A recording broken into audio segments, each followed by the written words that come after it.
में 5 या 10 क्वेश्चन से ज्यादा नहीं करेगा वो बंदा, क्योंकि अगर 10 क्वेश्चन से ज्यादा करते हैं तो उसके पूरे नेगेटिव जाएंगे 10। लेकिन एक साल तक मैं 8 घंटे पढ़ रहा था, तो इस वजह आपने कितने क्वेश्चन अटेम्प्ट करते फर्स्ट रैंक लाने के लिए, प्लीज सारे बच्चों को बताइए। मैंने जब hello everyone, this side Pankaj Yadav, nursing officer AIIMS Delhi.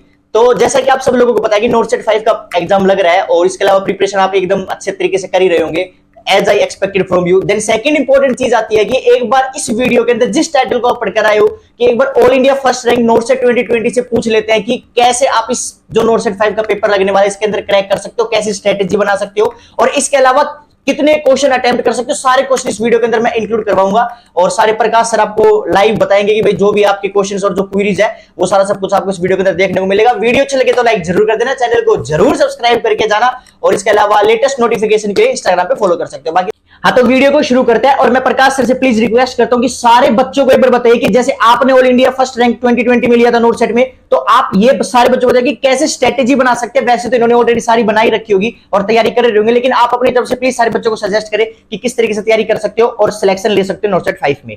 Hello, good evening all of you future nursing officer. मैं आप सब लोगों को सबसे पहले बेस्ट ऑफ लक बोलना चाह रहा हूं, क्योंकि आप सब लोग अपना एक फ्यूचर लेके आ रहे हो सामने, ठीक है। मैं मेरी स्ट्रेटेजी के बारे में बता रहा हूं कि मैंने कैसे क्या पढ़ाई की थी। सब लोगों की अलग अलग होती है, कोई कैसे क्या पढ़ता है, किसी का क्या टाइम टेबल होता है, किसी का क्या टाइम टेबल होता है। मैंने पहले 8 घंटे तक 10 घंटे तक ज्यादा नहीं पढ़ा। मैं ऐसे नहीं कि मैंने 10 घंटे 12 घंटे 50 घंटे ऐसे पढ़ा मैं, लेकिन एक साल तक मैं 8 घंटे पढ़ रहा था, तो इस वजह से मेरा थोड़ा वो है। लेकिन अब आप है ना 8 घंटे की जगह आप 14 घंटे तक पढ़ सकते हो, 14 15 12 घंटे इतना पढ़ सकते हो। ऐसा तो है नहीं कि आपको एक साल तक पढ़ना पड़ेगा, ओनली 20 दिन पढ़ना पड़ेगा। तो 20 दिन तक आप डिस्ट्रैक्शन पॉइंट अपना जो भी कोई पॉइंट है आपका, जो कहीं किसी की शादी आ रही है, किसी का फोन है, किसी का क्या है, जो भी आप घर पे जो भी प्रॉब्लम है उसको सबको साइड में रख के आप कम से कम खुद के लिए 14 घंटे आप निकाल सकते हो, पहली चीज। सेकंड चीज इसमें है कि आप कौन सी बुक से, सब वैसे बोलते हैं मैं कौन सी पढ़ूं, मैं नोट्स पढ़ूं उससे मेरा सिलेक्शन होगा, या मैं कौन सी बुक नहीं पढ़ूं या नोट्स से होगा, या मैं कोचिंग ज्वाइन नहीं की तो उसकी सबकी कोई प्रॉब्लम है, किसी की क्या प्रॉब्लम है किसी की नहीं। तो मैं ये बता रहा हूं कि उनकी क्या क्या प्रॉब्लम है। जैसे कि आपने कोचिंग की, मैं सबके लिए बताऊंगा, जिसने कोचिंग की उसको कोचिंग के पूरे नोट्स कवर करना ही पड़ेगा। कोचिंग नोट्स कवर हो गए, और अब पहले भी जिसने कवर किया या नहीं किया, जिसने थ्योरी पढ़ी है या नहीं पढ़ी, उसने तो पहले पढ़ लिया, ठीक है। लेकिन अब जो बंदा जिसने कुछ पढ़ा ही नहीं आज तक, उसको तो नोट्स तो पढ़ना ही पड़ेगा। ऐसा नहीं कि डायरेक्ट आप क्वेश्चन प्रैक्टिस कर लो। पहले जिन जिन बंदों ने कुछ भी पढ़ा हो, चाहे एनक्लेक्स की बुक पढ़ी हो, टारगेट आई पढ़ी हो, पीआर यादव पढ़ी हो, तो इस टाइम पे आपका थ्योरी बेस क्लियर हो गया होगा या नहीं हुआ होगा। तो आपको थ्योरी नहीं पढ़नी, आपको ओनली प्रैक्टिस क्वेश्चन करने हैं।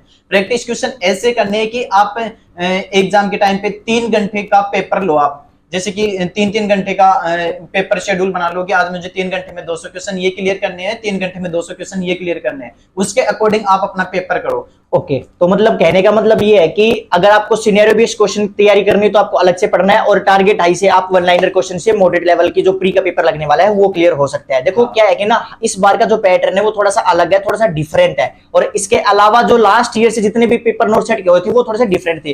तो आप दोनों को मद्देनजर रखते हुए, मैं ऑलरेडी इतनी सारी वीडियोस में बता चुका हूं, तो दोनों तरीके से आपको तैयारी करनी है जिससे कि प्री और मेंस आपका दोनों क्लियर हो जाए। दिमाग के अंदर मत इतना सोचना कि यार प्री है, मेन है, दो एग्जाम है, आपको तो सब एक साथ में तैयारी करनी है, तो आपका ऑटोमेटिकली सिलेक्शन हो जाएगा। अच्छा सर, एक बात और प्रकाश भाई प्लीज इन जो सारे बच्चों को बताइए, दैट इज कि चलो ठीक है, अपने जितने भी पेपर होते थे नोट सेट से 200 क्वेश्चन के पेपर होते थे, और 200 में से फिर आप अपने को क्वालिफाई होना पड़ता था और उसके अंदर सिलेक्शन होता था। लेकिन अब की बार 100 क्वेश्चन के दोनों पेपर होने वाले हैं, तो 100 में से कितने क्वेश्चन करने चाहिए और आपने कितने किए थे अपने टाइम के ऊपर, वो प्लीज सारे बच्चों को बताइए। और कितना रिस्क लेना चाहिए प्लीज सारे बच्चों को बताइए कि कैसे क्या कर सकते हैं पेपर अटेम्प्ट।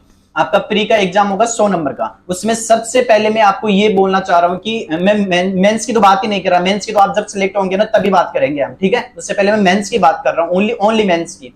मेंस में आपका 100 नंबर का पेपर होगा। 100 नंबर में से सबसे मैक्सिमम उस सब्जेक्ट को दूंगा मैं जिसमें मेरा जीके होगा, मेरी मैथ होगी, रीजनिंग होगी। 3 सब्जेक्ट, ओनली 20 क्वेश्चन आ रहे हैं, और 20 क्वेश्चन ऐसा है कि आपके 5वीं क्लास का बंदा कर सकता है, 6वीं क्लास का बंदा कर सकता है। तो मैं सबसे पहले मैक्सिमम उन सब्जेक्ट्स को दूंगा जो मेरे 20 नंबर इजीली करवा। अब आपके मेन सब्जेक्ट के 80 क्वेश्चन है। 80 क्वेश्चन में आपको कम से कम कितने नंबर, आधे नंबर 15 नंबर भी आप लेके आ जाओगे तो आपको प्री में से कोई बंदा नहीं रोक पाएगा। मतलब कहने का मतलब ये है कि आपको जो पेपर है, प्री का जो पेपर देखने को मिलेगा, उसके अंदर एक तो ना, जैसे ठीक है प्रकाश सर ने जो बात आपको बताई आप ये भी इंप्लीमेंट कर सकते हो, और दूसरी बात ये कि आपको पेपर को एनालाइज करना है कि भाई कितना क्वेश्चन मुझे आ रहे हैं और कितना रिस्क लेना है मुझे, और भाई पेपर का लेवल कितना है, कि अगर भाई आपको 70 क्वेश्चन आ रहे तो आपको भाई 70 से और 2-4 ऊपर क्वेश्चन कर सकते हो, पर कैलकुलेटेड रिस्क लेके। तो ये चीज सबसे मोस्ट इंपॉर्टेंट होती है सारे बच्चों के लिए तैयारी करते हुए। और दूसरी बात ये सिनेरियो बेस्ड क्वेश्चन के लिए सर एक बार प्लीज थोड़ा बच्चा को बताइए कि कहां से वो पढ़ सके सिनेरियो बेस्ड क्वेश्चन जो तैयारी कर सकते हैं। सिनेरियो बेस्ड तो ऐसे भी साउंडर्स के पीछे 8-10 क्वेश्चंस आते हैं, लेकिन उनसे काम नहीं होगा। मैं चाह रहा हूं कि एक आपके पास में पूरे क्वेश्चंस हो,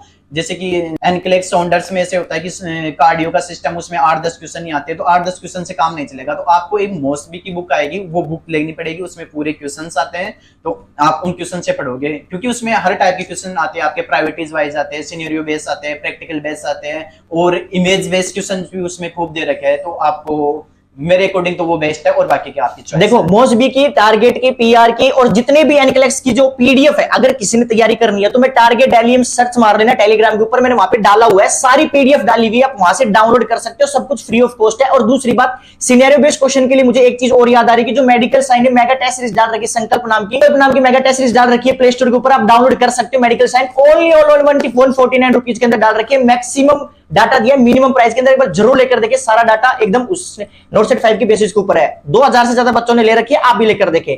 देन इसके बाद में सेकंड मोस्ट इंपोर्टेंट चीज आती है सर, तीसरी, ये कि नेगेटिव मार्किंग को कैसे कम करें सर, सारे प्लीज बच्चों को बताइए।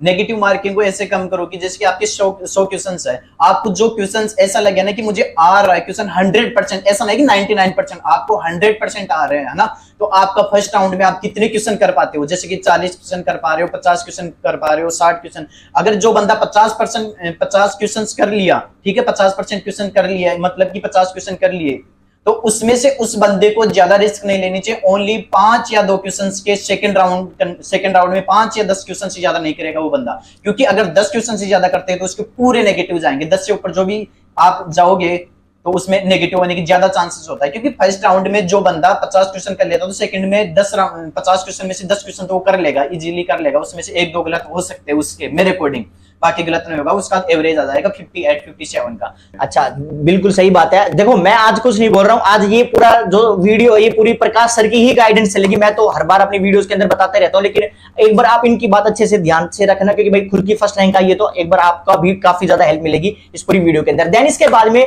लास्ट फाइनल क्वेश्चन है, दैट इज कि अच्छा ठीक है आपने सारा सब कुछ बता दिया, पर कोई भी ऐसे टिप्स एंड ट्रिक्स जो आप बच्चों को देना चाहेगी, आप जो ड्यूरिंग द प्रिपरेशन के अंदर जिनकी हेल्प हो सके, और वो उन चीजों से यूज करके, या फिर वो टिप्स एंड ट्रिक्स जो पढ़ने के दौरान पे यूज की जाती है, जो शायद आपने भी की हो, वो प्लीज सारे बच्चों को बताइए। मैं जब एग्जाम आ रही थी उस टाइम पे मैंने रिसर्च मैनेजमेंट, वो बुक्स हाँ इंपॉर्टेंट है, सबके लिए इंपॉर्टेंट है, जिनको रैंक चाहिए ना उन बंदों के लिए चाहिए, क्योंकि उसमें से 2-2 3-3 क्वेश्चंस आते हैं, और 2-2 क्वेश्चंस हर एग्जाम में मायने रखते हैं। जो कोई बंदे होते हैं जिनके एक नंबर से रहे, लेकिन जिनकी जो मेन सब्जेक्ट क्लियर नहीं है ना, वो पहले मेन सब्जेक्ट ही क्लियर करो सबसे पहले। जैसे कि आपकी मैंने पहले भी बोला कि जीके वगैरह आपका ये मोस्ट है, एमएसएन है, फंडामेंटल है, ये 3 सब्जेक्ट प्री में, जीके, एमएसएन, फंडामेंटल में सबसे ज्यादा इन्हीं को प्रायोरिटी दूंगा। अगर मैं एग्जाम दूं तो मैं 3 सब्जेक्ट क्लियर करके जाऊंगा, और इनमें से मेरे 60 क्वेश्चन सही होंगे। अच्छा एक लास्ट और क्वेश्चन, चलो फाइनल तो मैं बोल चुका था, लेकिन एक लास्ट और क्वेश्चन कि आपने कितने क्वेश्चन अटेम्प्ट करते फर्स्ट रैंक लाने के लिए, प्लीज सारे बच्चों को बताइए। मैंने जब एग्जाम दिया था उस टाइम पे मैंने फर्स्ट राउंड पे मैंने किए थे 174 क्वेश्चंस किए थे मैंने, और जब मैं सेकंड राउंड किया था उसमें भी मेरे क्वेश्चन बन रहे थे ज्यादा, लेकिन मैंने ज्यादा रिस्क नहीं ली।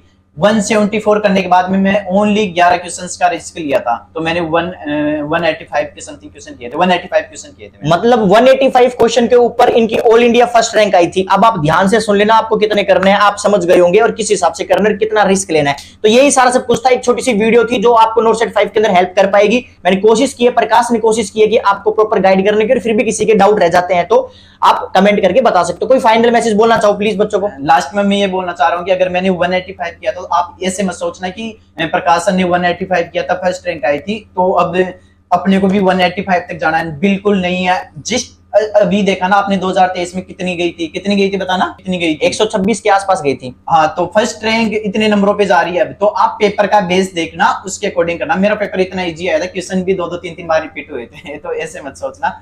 तो पेपर देखना कि पेपर कैसे है। अगर इजी लग रहा है तो आपको पता है कि हाँ रैंक हाई जाएगी, अगर आपको ऐसा लग रहा है कि हार्ड है तो अरे तुम्हें नहीं पूरी दुनिया को हार्ड लगेगा वो पेपर। सिंपल सी बात है, बिल्कुल ये बहुत अटल बात है और सत्य बात है। तो प्रकाश सर ने सारा सब कुछ बता दिया है आप सब लोगों को, और बाकी इसके अलावा फिर भी कोई डाउट रहता तो आप कमेंट सेक्शन में बता सकते हो। बाकी इसके अलावा वीडियो अच्छी लगे तो लाइक जरूर कर देना, चैनल को जरूर सब्सक्राइब करके जाना।